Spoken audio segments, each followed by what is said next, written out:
Selamat sore Chandra dan Cakra. Saya melihat kehadiran kalian berdua dipenuhi dengan rasa tegang, sehingga saya bisa merasakan ada suasana yang sangat berat nih di antara kalian. Bisa diceritakan kenapa? Gimana nggak berat? Sebenarnya saya kesini nggak tahu lagi mau ngomong apa. Percuma, karena bapak pasti bakal jual sawah itu dan kasih hasil uangnya ke Tante Nita. Iya Bu, jadi Bapak itu lebih sayang ke keluarganya dibanding keluarga kami. Kami kan juga bagian dari keluarganya Bu, apalagi kami kan darah daging Bapak itu. Lagi ibu kami juga kayak disiksa-siksa terus sama Tante Dinita gitu Bu. Saya ngerasa kayak jadi anak tiri gitu tau nggak? Masa uang hasil jual sawah yang seharusnya buat masa depan saya, tapi malah dikasih ke Tante Dinita cuman karena rumahnya mau disita. Itu kan salah dia, ulah dia. Kenapa saya yang harus nanggung dari permasalahan dia? Iya Bu, jadi kami itu kayak dijadiin tumbal gitu Bu demi keluarga Bapak. Kan urusan Tante Dinita kan yang buat rumah Tante Dinita disita itu kan tantenya sendiri. Jadi kenapa kami harus menanggung semua akibatnya Bu? Jadi kalian merasa sangat gak adil ya atas sikap bapak yang semena-mena menjual sawah demi kepentingan saudaranya. Padahal di mata dia sendiri ada juga anak-anak yang harus dia kuliahkan dan dia biayai. Apalagi biayanya itu juga tergantung dari sawah itu kan? Banget, nyesek banget rasanya. Saya ngerasa nggak berharga di mata bapak. Ada rasa sakit yang sangat begitu mendalam ya yang kamu rasain, sampai kamu ngerasa bahwa keberadaan kamu itu nggak sepenting saudara-saudara bapak kamu.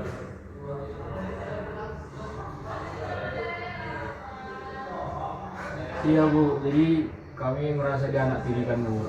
Jadi kami kayak dianggap ya cuma tukang buat rame keluarga bapak lah Bu. Padahal kan kami kan juga bagian dari bapaknya, bagian dari bapak kami Bu. Seharusnya bapak kami itu fokus ke kami Bu, apalagi kami kan pendidikan semahal-mahal ini demi buat bangga bapak, dan gak ada sangkut pautnya sama keluarga bapak itu Bu. Jadi kamu merasa memikul beban yang sangat besar ya, Cakra. Apalagi kamu berharap bahwa bapak kamu seharusnya yang menjadi garda pelindung kamu malah nggak hadir dalam membela kamu, begitu? Iya Bu, jadi saya ibaratnya hampir stres gitu Bu, bahkan sampai ingin bunuh diri gitu Bu, karena kami jujur aja kami berdua kurang kasih sayang ayah bapak kami gitu Bu. Saya ngerti sama perasaan kalian berdua, saya paham. Apalagi mengenai situasi ini kan, situasi yang ada ekonomi di dalamnya, nggak ada peran bapak ini di dalamnya. Nggak apa-apa kok kalau kalian mau marah dan kecewa di sini, ungkapkan aja semuanya. Bapak selalu bilang saudara itu adalah segalanya kan Bu. Tapi kami ini apa? Kami ini juga keluarganya. Masa kami harus terus-terusan ngalah buat keluarga bapak?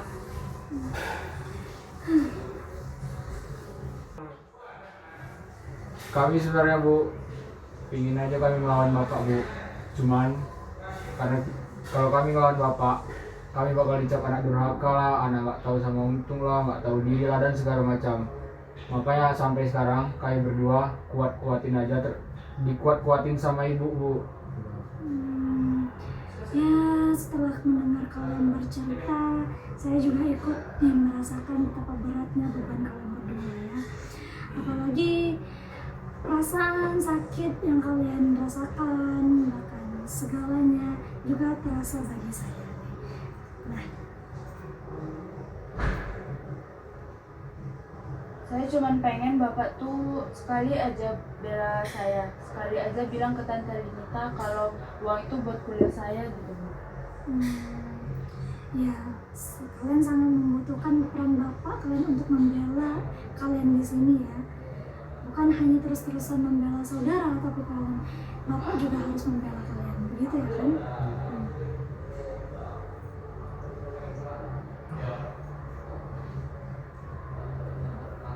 saya sudah ngomong baik-baik Bu, bahkan saya coba udah ngomong empat mata dengan Bapak, cuman ujung-ujungnya berantem, bersih tegang dengan Bapak Bu. Saya sempat kepikiran kalau saya membentak Bapak, ujung-ujungnya nanti Bapak bilang saya anak durhaka dan segala macam. Dan keputusan saya membawa Chandra beserta ibu kami keluar dari rumah itu menurut saya sudah bagus Bu, karena kalau kami bertahan di rumah, mental kami bakal hancur dan kami nggak menemukan ketentraman di dalam hati kami Bu. Jadi saking begitunya Bapak di dalam keseharian kamu berpikir bahwa meninggalkan rumah dengan membawa ibu dan adik kamu adalah satu-satunya cara untuk kalian bisa terbebas dari masalah itu ya.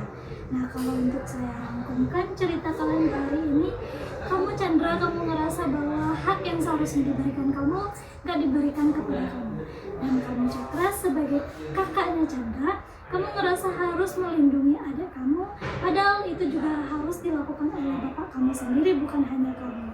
Begitu ya rangkuman dari cerita kalian. Iya Bu. Kurang lebih kayak gitu Bu. Biar rasanya sedikit lebih lega karena akhirnya ada yang dengerin tanpa nyuruh saya buat sabar atau ngertiin tentang bapak gitu Bu.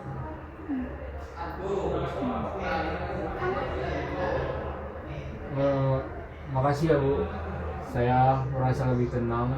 Saya merasa curhat dengan konselor ini adalah tempat di mana saya tidak diyakini.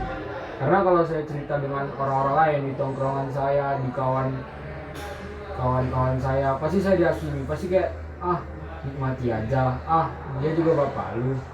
Ntar kalau lu lawan, ntar surga jauh dari ntar lu gak dapat surga gitu. Saya paham. Iya, sama-sama, dan kita akan terus di terapi selanjutnya kita akan terus mengeksplorasi perasaan-perasaan kalian, apa yang ingin kalian ceritakan lagi, dan semoga kalian selalu nyaman ya untuk bercerita dengan saya.